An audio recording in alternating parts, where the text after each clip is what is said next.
साथियों, यदि आप हिंदी माध्यम से प्रतियोगी परीक्षाओं की तैयारी कर रहे हैं तो घटना चक्र से भलीभांति परिचित होंगे। और यदि आप भूगोल का रिवीजन या प्रैक्टिस करना चाहते हैं तो इनका तीसरा खंड सामान्य भूगोल आपके लिए काफ़ी उपयोगी साबित हो सकता है। नमस्कार साथियों, स्वागत है आपका इस वीडियो में। साथियों, अब तक हम लोग भारत के भूगोल में पहले अध्याय सामान्य परिचय के 3 टॉपिक पूरे कर चुके हैं। इस वीडियो में हम चौथे टॉपिक मानक समय के बारे में पढ़ेंगे। चलिए शुरू करते हैं। मानक समय, इन्होंने जो नोट्स दिया है उसमें लिखा है भारत की प्रमाणिक माध्याह्न रेखा अथवा भारतीय मानक समय IST, तीनों चीज़ें एक ही हैं, कंफ्यूजन की जरूरत नहीं है। प्रमाणिक माध्याह्न रेखा, भारतीय मानक समय, इंग्लिश में IST ये दिया है, इंडियन स्टैंडर्ड टाइम, तीनों की चीज़ है। और ये रेखा है क्या? 82.5 पूर्वी देशांतर, याद रखिएगा, बहुत इंपॉर्टेंट है। ये देशांतर रेखा प्रयागराज, मिर्जापुर आदि स्थानों से गुजरती है। प्रयागराज का पुराना नाम इलाहाबाद है, इलाहाबाद कहते हैं। और एक नाम यहाँ और मिलता है, नैनी। तो अगर आपको प्रयागराज, इलाहाबाद, मिर्जापुर या नैनी दिखे, सही है। इन स्थानों से गुजरती है। भारतीय मानक समय ग्रीनविच GMT से 5.5 घंटा आगे, 5 घंटा 30 मिनट आगे, यानी +5:30, 5.5 घंटा आगे है। ध्यातव्य है कि विश्व के देशों द्वारा आपसी सहमति के अंतर्गत मानक यामोत्तर को 7 डिग्री 30 मिनट या 7.5 डिग्री बराबर 30 मिनट देशांतर के गुणांक पर चुना जाता है। इसमें एक चीज और समझने वाली है, जब ये समय का निर्धारण जो किया जा रहा था आपसी सहमति के अंतर्गत, मानक समय का जब निर्धारण हुआ तो पूरी पृथ्वी को 360 डिग्री में डिवाइड किया गया और पूरा दिन हमारा 24 घंटे का होता है, अर्थात 360 बराबर 24 घंटे। और घंटे का मिनट बनाए तो गुणा 60, इसका मतलब 1 डिग्री बराबर 24 गुणा 60/360। 60 से काटोगे 6 बार कटेगा, 6 से काटोगे 4 बार कटेगा, अर्थात 1 डिग्री बराबर 4 मिनट। तो उसी हिसाब से ये देखो, 7 डिग्री 30 मिनट बराबर 30 मिनट आ गया, यानी आधा घंटा। 15 चौके 60, यानी 15 डिग्री बराबर 1 घंटा। भारत के वृत्तीय देशांतरीय विस्तार के कारण गुजरात और अरुणाचल के स्थानीय समय में लगभग 2 घंटे का अंतर है। बहुत इंपॉर्टेंट चीज है, याद रहनी चाहिए। हमारे देश के सबसे पश्चिम में गुजरात है, सबसे पूर्व में अरुणाचल, और इन दोनों के बीच में जो पूर्वी बिंदु और पश्चिमी बिंदु है उसके बीच के समय का अंतर 2 घंटे है। प्रशासनिक एवं कार्यों में कठिनाई से बचने हेतु 82.5 पूर्वी अंतर देशांतर को भारत का मानक यामी चुना गया है। इस चीज को मैप के जरिए इन्होंने यहां समझा दिया है। 82.5 पूर्वी देशांतर है, प्रयागराज से होकर निकलती है, यही मिर्जापुर है, यही नैनी भी है। प्रयागराज का ही दूसरा नाम इलाहाबाद है। अब ये किन किन राज्यों से होके जाती है वो देखो, उत्तर प्रदेश, मध्य प्रदेश, छत्तीसगढ़, उड़ीसा और आंध्र प्रदेश, ये इन 5 राज्यों को काटती है। तो जैसे हमारी कर्क रेखा 8 राज्यों को काटती है, वैसे ही हमारी जो भारत की मानक समय रेखा है वो 5 राज्यों को काटती है। ये भी इंपॉर्टेंट चीज है, क्वेश्चन बन जाते हैं मैचिंग के लिए भी। भारतीय मानक समय की यानी उत्तर रेखा उत्तर प्रदेश, मध्य प्रदेश, छत्तीसगढ़, उड़ीसा, आंध्र प्रदेश, कुल 5 प्रदेशों से होकर गुजरती है। प्रधान याम्योत्तर यानी GMT के पूरब एवं पश्चिम दोनों ओर 180 डिग्री तक देशांतर रेखाएं होती हैं, कुल मिलाकर 360 तक होती हैं। सभी देशांतर रेखाएं पृथ्वी को बराबर भागों में विभाजित करती हैं। ग्रीनविच या प्रधान यामांतर रेखा के पूर्व में स्थित 180 तक सभी देशांतर को पूर्वी देशांतर एवं पश्चिम की ओर स्थित 180 तक सभी देशांतरों को पश्चिम देशांतर कहा जाता है। ये इन्होंने पूर्वी पश्चिमी देशांतर बताए, 360 रेखाएं बताई। 360 में अभी समझाऊंगा थोड़ा सा। ये इन्होंने वो 24 घंटे वाला सिस्टम बताया, एक देशांतर बराबर 4 डिग्री वाला मैं समझा चुका हूँ। 15 डिग्री बराबर 1 घंटा। आगे इन्होंने दिया सूर्य पूर्व में उदित होता था, पृथ्वी पश्चिम से पूर्व की ओर। ये तो शायद सबको पता होगा ही कि पृथ्वी पश्चिम से पूरब की ओर अपनी धुरी पर घूमती है। इंपॉर्टेंट चीज है। 0 प्रधान उत्तर से पूरब की ओर जाने पर समय आगे, प्रधान उत्तर से पूरब की ओर जाने पर समय आगे और पश्चिम की ओर जाने पर समय पीछे रहता है।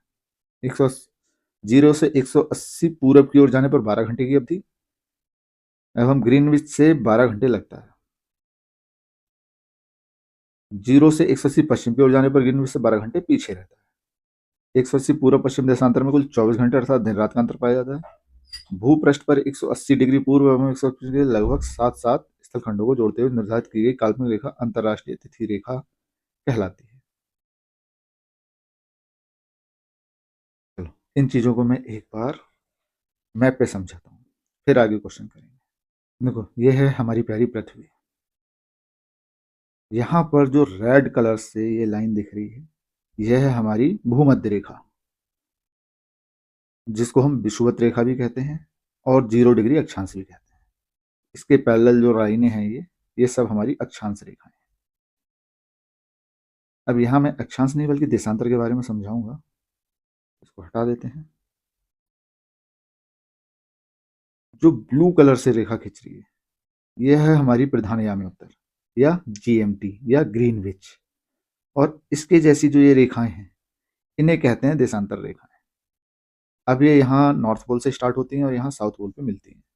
तो मैक्सिमम डिस्टेंस यहाँ पर है, यहाँ पर तो ये मिलती है। मैक्सिमम डिस्टेंस इनकी 111.33 किलोमीटर होती है और अक्षांशों के बीच में हर जगह 111.33 क्योंकि वो समांतर होती है।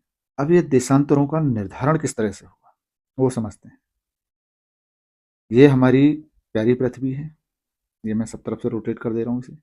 इसमें ये जो देशांतर बनाए गए हैं, तो ये पृथ्वी हमारी 24 घंटे में पूरा एक चक्कर घूम जाती है अपनी धुरी पर। तो इसको इस तरह से निर्धारित किया गया कि ये 24 घंटे बाद रिपीट हो जाए। तो गोला जो हमारा है, गोले के केंद्र पर अगर हम संपूर्ण कोण देखें तो वो 360 अंश का बनता है।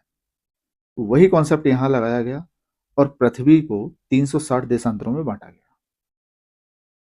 अब 360 देशांतर बराबर 24 घंटे, तो कैलकुलेट करके एक देशांतर का मान 4 मिनट आ गया या 15 देशांतर का 1 घंटा आ गया। अब अलग अलग देशों में समय में दिक्कत ना हो इसलिए वो अपना मानक समय 7.5 डिग्री के गुणांक में रखते हैं या आधे घंटे के हिसाब से, क्योंकि हमारे यहाँ भी प्लस 5:30 है, 5 घंटा 30 मिनट है प्लस यानी आगे। अब इसका निर्धारण जो हुआ यूं कि जो विश्व के विद्वान लोग थे उन्होंने आपस में बैठकर एक सभा की कि जो हम लोग इंटरनेशनल लेवल पे आवागमन करते हैं या ट्रेड करते हैं तो समय की जो दिक्कत आती थी उसके बचने के लिए हम लोग कुछ अरेंजमेंट करते हैं जिससे समय की दिक्कत ना आए, मानक समय बनाते हैं। ये मीटिंग जो हुई थी वो मीटिंग यहाँ बैठ के हुई थी।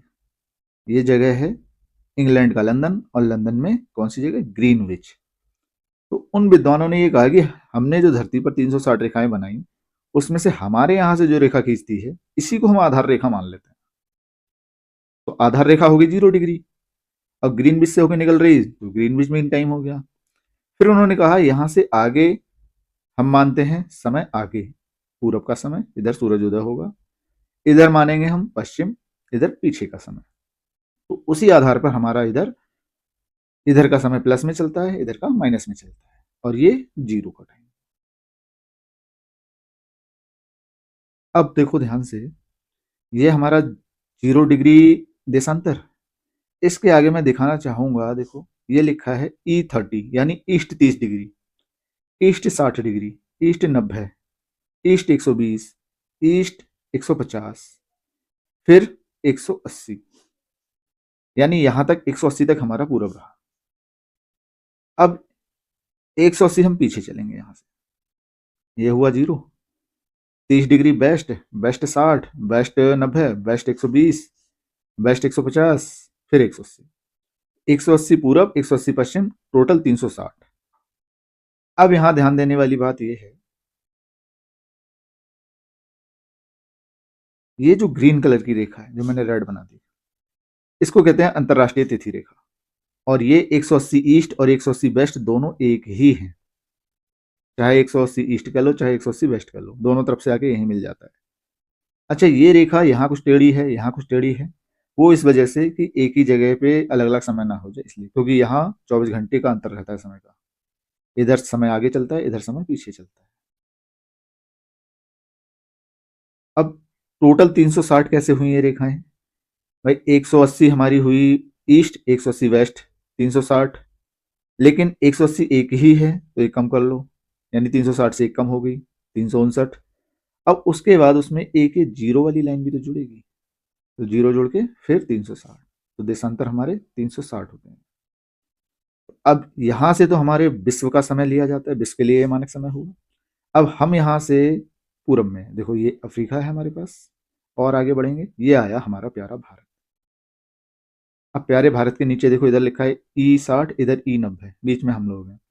तो हमारा जो मानक समय है वो इनके बीच की एक देशांतर रेखा है, जो हमने अपने हिसाब से डिसाइड कर रखी है, 82.5 डिग्री। अब चलते हैं प्रश्नों की तरफ। पहला प्रश्न है, जब भारतीय मानक समय के यामी उत्तर पर अर्धरात्रि है, यानी 82.5 डिग्री पर अर्धरात्रि है, एक स्थान पर सुबह का 6 बजता है, उस स्थान की अवस्थिति किस यामी उत्तर पर है? हमारे यहाँ 82.5 है, 82.5 पर अर्धरात्रि है, यानी रात के 12 बज रहे हैं। कोई स्थान है जहां सुबह के 6 बज रहे हैं, तो जाहिर सी बात है वो हमसे पूरब में होगा। पूरब में होगा यानी 82.5 से ज्यादा होगा। तो यहाँ देखो पश्चिम दिया है, ये ऑप्शन कट, 3 ऑप्शन पूरब बचे। अब हमारे यहाँ तो रात का 12 है, उसके और उस स्थान पर 6 बज रहे हैं, यानी हमारे यहाँ से आगे है। हम 82.5 पे हैं, तो 82.5 से आगे क्या, ये 7 डिग्री कैंसिल, ये 7 डिग्री नहीं हो सकता, यही ऑप्शन होगा। और एग्जैक्ट करना है तो दिया है, जब भारतीय मानक समय के उत्तर पर अर्धरात्रि है, एक स्थान पर सुबह का 6 बजता है, वह स्थान भारत के पूर्व में होगा, क्योंकि पूर्व में सबसे पहले होती है। 6 घंटे के अंतराल पर उनके यामत्र के बीच 15 × 6 90 डिग्री, 15 डिग्री बराबर घंटा का अंतराल होगा। भारत का मानक समय 82.5, इस तरह से भी लिख देते हैं 82.5, और 82 डिग्री 30 मिनट भी लिख देते हैं। अतः उस स्थान, वह स्थान 90 + 82.5 यानी 72.5 पर होगा। 72.5 ही हमारा उत्तर है। अब 72.5 इस तरह से भी लिखा है और 72.5 इस तरह से भी लिखा है, कोई दिक्कत नहीं। ये डिग्री और मिनट में लिखा है, ये भिन्न के रूप में लिखा है। नेक्स्ट क्वेश्चन, गुजरात के सबसे पश्चिम गांव और अरुणाचल प्रदेश के सबसे पूर्वी छोर पर स्थित बलांग के समय में कितने घंटे का अंतराल है? ये आपको याद होना चाहिए, 2 घंटे का। बहुत ही इंपॉर्टेंट क्वेश्चन है, क्योंकि हमारा भारत काफी विशाल है। यह है हमारा प्यारा भारत। गुजरात का पश्चिमी बिंदु ये रहा, और अरुणाचल का पूर्वी बिंदु ये रहा। इनके बीच में जो समय का अंतर है वो 2 घंटे का है। इन्होंने डिस्क्रिप्शन में बताया, गुजरात का देशांतरीय विस्तार 68 डिग्री 4 मिनट से 74 डिग्री 4 मिनट पूर्वी देशांतर। अरुणाचल का देशांतरीय विस्तार 91 डिग्री 30 मिनट पूरब से 97 डिग्री 30 मिनट पूरब। अतः गुजरात के पश्चिमी बिंदु एवं अरुणाचल के पूर्वी छोर के मध्य देशांतरीय अंतर 29 डिग्री 26 मिनट। अब 29 डिग्री 26 मिनट लगभग 30 डिग्री हो गया, और 30 का डिग्री का मतलब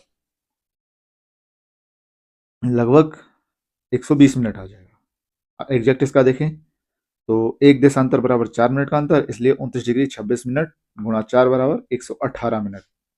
2 मिनट कम रह गया, कोई दिक्कत नहीं। तो ये लगभग 2 घंटे। ये भी ध्यान रखिएगा, कहीं अगर एग्जैक्ट आंसर आए तो 118 मिनट है, लगभग में 2 घंटा है।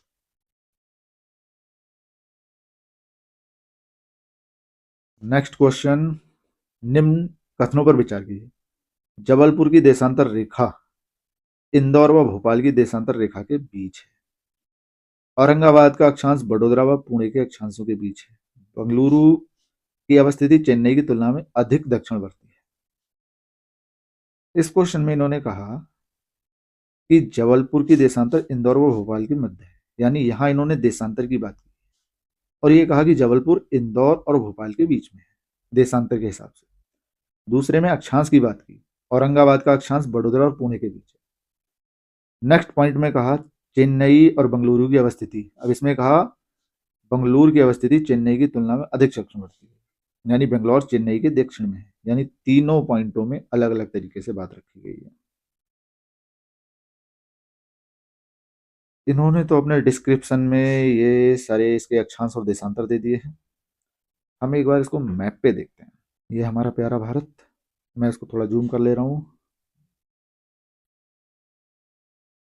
देखो ये है भोपाल, यहाँ है इंदौर, यहाँ है जबलपुर। तीनों की लोकेशन है। क्वेश्चन में पूछा गया है जबलपुर की देशांतर रेखा इंदौर व भोपाल की देशांतर रेखा के बीच, यानी जबलपुर इंदौर और भोपाल के बीच में है। जबलपुर नहीं, गलत, भोपाल बीच में है, देखो जबलपुर साइड में है, यानी कि पहला ऑप्शन गलत। दूसरा है औरंगाबाद का अक्षांश बड़ोदरा व पुणे के अक्षांशों के बीच है। अच्छा, यहाँ एक चीज और देखने वाली है, इन्होंने कहा है देशांतर, तो हमारा इंदौर का देशांतर ये होगा, भोपाल का ये होगा और जबलपुर का ये होगा। तो जबलपुर और इंदौर के बीच में भोपाल, जबलपुर साइड में, इसलिए क्वेश्चन गलत होगा। नेक्स्ट में कहा गया औरंगाबाद का अक्षांश बड़ोदरा व पुणे के बीच है। बड़ोदरा, पुणे और औरंगाबाद तीनों मिल गए। बड़ोदरा का अक्षांश ये है और ये औरंगाबाद का अक्षांश, ये पुणे का अक्षांश। क्वेश्चन में इन्होंने कहा औरंगाबाद का अक्षांश बड़ोदरा और पुणे के बीच, तो सही है, औरंगाबाद देखो बीच में है, बड़ोदरा ऊपर है, पुणे नीचे है, औरंगाबाद बीच में है, यानी ये हमारा सेकंड वाला सही है। थर्ड में कहा इन्होंने बंगलुरु की अवस्थिति चेन्नई की तुलना में अधिक दक्षिणवर्ती है, यानी बेंगलोर चेन्नई की तुलना में दक्षिण में है। देख लेते हैं, बेंगलोर और चेन्नई को देखते हैं। अब इन्होंने कहा था क्वेश्चन में दक्षिणवर्ती, तो उत्तर दक्षिण हमारा अक्षांश के हिसाब से होगा। अगर मैं यहाँ बेंगलोर का अक्षांश देख के चलूं तो लगभग इस तरह से आएगा, और मुझे चेन्नई इससे हल्का सा ऊपर लग रहा है, यानी बेंगलोर चेन्नई की तुलना में दक्षिणवर्ती है, सही होना चाहिए। बेंगलोर की वजह से चेन्नई की तुलना में अधिक दक्षिणवर्ती है, सही है। तो 2-3 किस में सही है? सी में, ऑप्शन सी। अब यहाँ इन्होंने जो दिया है, अगर आप इस हिसाब से याद रख पाते हैं तो बहुत अच्छी बात। इन्होंने देखो कहा है सेंसस 2011 के अनुसार जबलपुर का अक्षांश और देशांतर दे रखा है। ये नॉर्थ में दिया है अक्षांश है, ईस्ट में दिया है देशांतर है। इंदौर, भोपाल, औरंगाबाद, बड़ोदरा, पुणे, बेंगलुरु, चेन्नई, सबकी लोकेशन दे रखी है लॉन्गिट्यूड और लैटिट्यूड के अकॉर्डिंग। फिर इन्होंने कथन क्लियर कर दिए, इसके बीच नहीं है, इसके बीच है और अधिक दक्षिणवर्ती है। नेक्स्ट क्वेश्चन 4 है, निम्नलिखित में से कौन सा शहर भारतीय मानक समय देशांतर के निकटतम है? रीवा, उज्जैन, सागर, होशंगाबाद। चारों शहरों को देख लेते हैं। ये 80 है, ये 84 है, दोनों के बीच में होगी 82, तो मैं यही लगभग में बना ले रहा हूँ 82.5। इस तरह से आएगी हमारी 82.5। अब थोड़ा जूम कर लेते हैं। रीवा, उज्जैन, सागर, इस मैप में मुझे होशंगाबाद दिख नहीं रहा है, लेकिन जहां तक मुझे ध्यान है जो होशंगाबाद है वो सागर और उज्जैन के बीच में कहीं लाई करता है। क्वेश्चन हमारा क्या कह रहा है? भारतीय मानक समय के निकटवर्ती रीवा, सागर, उज्जैन, होशंगाबाद। अब आप मैप के हिसाब से देखिए, ये हमारा मानक समय वाला 82.5 था, तो सबसे नजदीक में क्या है? रीवा। तो इस क्वेश्चन का आंसर होगा रीवा। अब इसको इसके देशांतरीय विस्तार के अनुसार देख लीजिएगा। मानक समय की निकटता के संबंध में निकट विकल्प दिए गए। रीवा 81 से 82 है, सागर 78, 4 से 78, 20, उज्जैन 75 से 76, 30, होशंगाबाद 76, 47 से 78, 44। तो 82.5 के सबसे नजदीक कौन सा है? ये वाला तो है 81-82, इसलिए रीवा सबसे नजदीक हो गया। नेक्स्ट क्वेश्चन है, यदि भारतीय मानक समय के अनुसार पूर्वाह्न के 10 बजे हैं तो 92 डिग्री पूर्वी देशांतर पर शिलांग का स्थानीय समय क्या होगा? भारतीय मानक समय के अनुसार पूर्वाह्न के 10 बजे, यानी 82.5 पर 10 बज रहा है, तो 92 पे कितना होगा? 82.5 और 92 का अंतर निकाल लो, 9 डिग्री 30 मिनट, 1 डिग्री का मतलब 4, तो 9 चौक 36 और 30 मिनट का 2, यानी 38, यानी जो समय हमें दिया है इसमें 38 मिनट जोड़ दो, 10:38 पूर्वाह्न। यही नीचे दिया है 92 पूर्वी देशांतर मेघालय की राजधानी। भारत के मानक समय से 82.5 9:30 का अंतर कर दिया। 1 का 4 है, 38 मिनट आगे होगा। 10 बजे हैं इसलिए वहां 10:38 का समय होगा। नेक्स्ट क्वेश्चन है 6। यदि भारतीय मानक समय याम्योत्तर पर मध्याह्न है, 82.5 पर मध्याह्न है, तो 120 पूर्वी देशांतर पर स्थानीय समय क्या होगा? 82.5 भी पूर्वी है, 120 भी पूर्वी है। 82.5 से ज्यादा है यानी 120 पर इससे ज्यादा समय हो रहा होगा। यहाँ मध्याह्न है यानी दोपहर के 12 बज रहे हैं, तो यहाँ समय दोपहर के 12 से ज्यादा होगा। तो पहला क्वेश्चन ऑप्शन तो वैसे ही कट गया, बाकी 3 ऑप्शन बचे। अब 82.5 और 120 का अंतर निकाल लो, वो आ रहा निकल के 37.5। 37.5 को 4 से गुणा कर दो, 150 मिनट आया। 2 घंटा 30 मिनट। 12 में 2 30 जोड़ दो तो 14:30 हो गया। ये इसका आंसर है। नेक्स्ट क्वेश्चन, भारतीय मानक समय की याम्योत्तर नहीं गुजरती है। हमने 5 राज्य देखे थे, जिसमें आंध्र प्रदेश था, छत्तीसगढ़ था, उत्तर प्रदेश था। तो महाराष्ट्र नहीं है, यानी सही उत्तर, क्योंकि यहाँ क्वेश्चन दिया नहीं गुजरती है।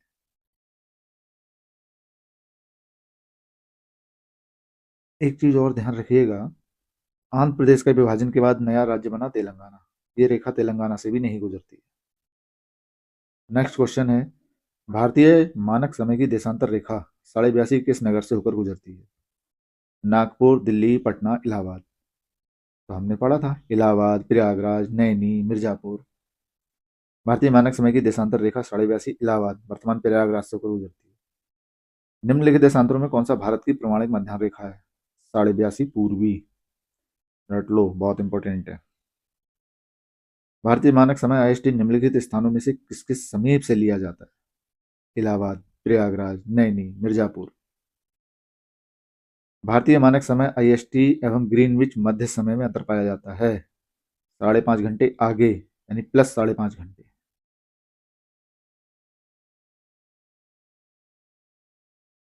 यदि अरुणाचल प्रदेश में तिरप में सूर्योदय 5 बजे प्रातः होता है, तो गुजरात में कांडला में सूर्योदय किस समय पर होगा? अरुणाचल और गुजरात के समय में 2 घंटे का अंतर है। अरुणाचल में 5 बज रहे हैं तो गुजरात में 7 बज रहे होंगे। अरुणाचल की स्थिति, कांडला की स्थिति, सूर्योदय तिरप में 5 बजे हो रहा है तो कांडला में 7 बजे होगा। निम्नलिखित में कौन सा शहर दिल्ली के सबसे समीप देशांतर पर स्थित है? दिल्ली के सबसे समीप देशांतर, देशांतर रेखाएं खड़ी वाली होती हैं। अगर यहाँ दिल्ली है तो यहाँ कौन सा होगा? बेंगलुरु, हैदराबाद, पुणे, नागपुर। यहाँ इन्होंने दिया है दिल्ली का देशांतर इतने से इतने हैं, दिल्ली के समीप होगा, जिसका देशांतर उसके देशांतर से मैच करेगा। तो ये बेंगलोर का देशांतर, हैदराबाद, नागपुर, पुणे। दिल्ली का देशांतर है 7650 से 7722। इसके करीब कौन सा दिख रहा है? ये 78 में गए, ये 77 में है, ये भी 77 76 77 था, ये 77 में है, ये 73 और दूर गया, तो ये सबसे करीब दिख रहा है। अगर मैप पे इसको देखें, ये है हमारा प्यारा भारत और यहाँ पर है दिल्ली। अगर मैं यहाँ से एक देशांतर रेखा अनुमानित तौर पे ले लूँ, तो दिल्ली के सबसे करीब वाले में बेंगलुरु ये है, नागपुर ये है, ये रहा पुणे, हैदराबाद, ये रहा हैदराबाद। अब आप खुद देखिएगा, एक यहाँ है, एक यहाँ है, एक यहाँ है, एक यहाँ है। इस लाइन के आसपास कौन सा है? ये वाला तो है बेंगलुरु। अगर मैप का आइडिया है तो आप इस तरह से कर सकते हैं। आशा करते हैं इस वीडियो में दी गई जानकारी आपके लिए काफ़ी उपयोगी साबित होगी। बाकी वीडियो में यहाँ तक बने रहने के लिए बहुत बहुत धन्यवाद।